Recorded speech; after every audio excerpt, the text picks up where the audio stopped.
What's going on, Omnibuddies? Mitch here, and today we are doing another Omnibuddy overview. What are we looking at today? Today we are looking at Sal Abbinanti's and Andrew Dabb's Atomika, God is Red.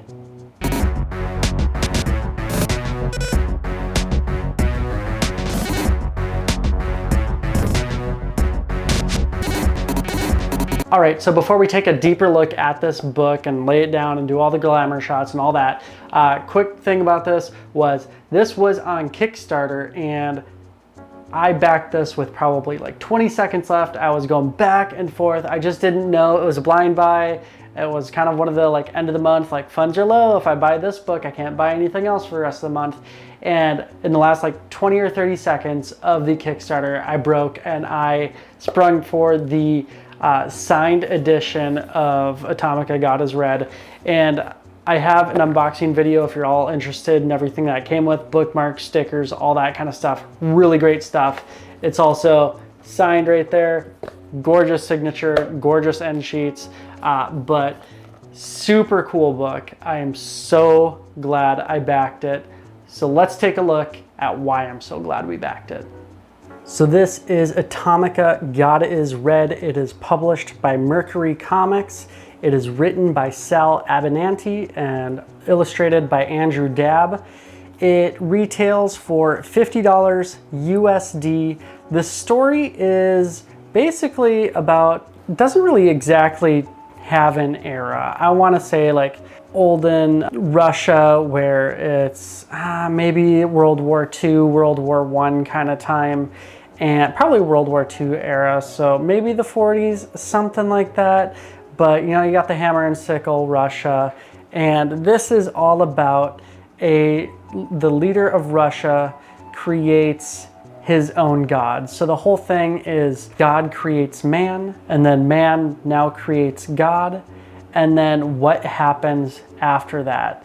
Some of the story highlights, it's very interesting in just his origin story and how he started as basically a human and he's taken away from his mother, and how he becomes a god, how he becomes Atomika, and then his struggles with that in killing the other gods and meeting the other gods, and how he struggles in the arrogance of his youth as a god to overcome his adversaries and please his father, who is the leader of Russia.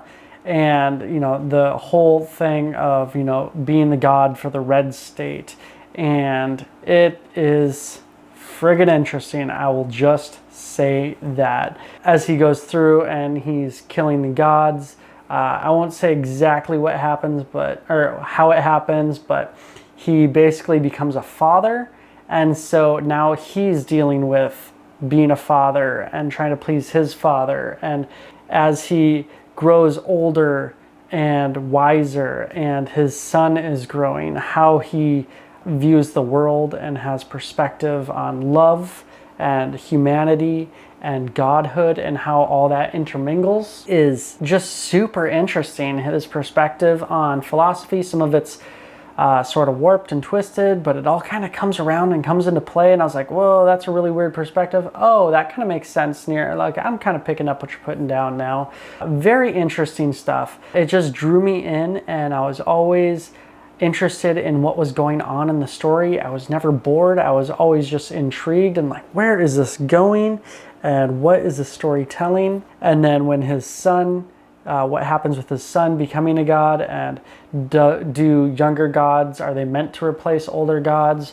What do you do with wisdom versus the power of youth and the energy of youth? How do you beat that? And how does he initially overcome that? And how is he going to overcome it from the other side of things with a younger god and him being the older god? The art by Andrew Dabb is just crazy. Everything's got this melted, warped perspective, very grimy and dirty and just kind of spooky, really. And the colors are just deep and gorgeous and just kind of haunting in a lot of ways. This art is very haunting with just these long, sad, droopy, it's just kind of sickly faces, and everything just has this sick undertone to it and gross. And the paneling and layout and structure of this book is just phenomenal. It's not really like anything I've seen before. There are some crazy full page splashes in here too, with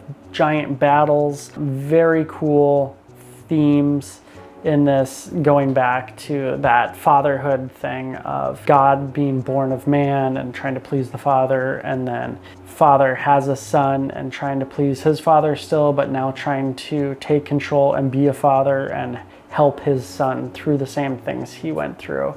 Amazing themes, amazing storytelling, beautiful art, haunting, but beautiful nonetheless. The extras in this book are awesome. There's not just a few cover art pieces and a little gallery, but you get a huge onslaught of cover art, a ton of it by like Alex Ross and Alex Nino, Eddie Newell. There's just a ton of great cover art in here. And then what is really cool after the color art is they have a lexicon that goes through all of the different gods and kind of the lores and legends of Russia and Baba Yaga and Atomika, Chernobyl, and just kind of goes deep into all these different things on what the harpies are and the Iron Curtain, and then just about the creator and a couple other just cool pieces of art at the end. And then I gotta say, these end sheets are phenomenal. Friggin' love them.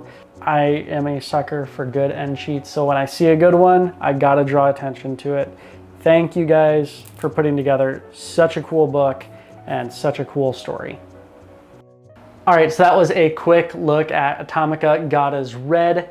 Again, I'm so happy that I backed this book. It was so fun to read, and as I kind of ruminate on it and think back on it, and as I was flipping through and doing my look through for this video, I was like, man, there's some really good father-son creation themes in here. Super interesting stuff. Super interesting philosophies and just thought processes. Again, the art is just freaking gorgeous. These the cover issues, a lot of them by Alex Ross, just gorgeous, super cool stuff. Yeah, so really gorgeous stuff. I am so happy I backed this. I'm so happy that I gave it a chance and gave it a read. Super excited about it. If you're interested, I'm pretty sure that you can still pick it up at Cell's website through Mercury Comics, which is like their publisher that they have going on. Super cool small publisher, got a lot of cool stuff. Very interested in checking out some of their other stuff going forward. All right, so that's it. Don't forget to like, subscribe, hit the bell for notifications, do all of those things. But again, the most important thing to do is comment. What are you reading? What did you back on Kickstarter lately? Have you it's not really a snipe like on eBay when you wait till the last couple seconds and you put in a bid or something like that, but have you gone back and forth on something on Kickstarter, fundraiser, Indiegogo, whatever they are? Whatever your platform of preference, pick your poison. Were you going back and forth until the very last seconds like I was on this book and then you sprung for it? Let me know in the comments what it was and if you were happy about that, or if it turned out that you should have held off a couple more seconds. I am very glad that I broke at the last like 20 seconds and purchased this book. Again, let me know in the comments. Love talking with y'all. That's it. Take care. Stay cool.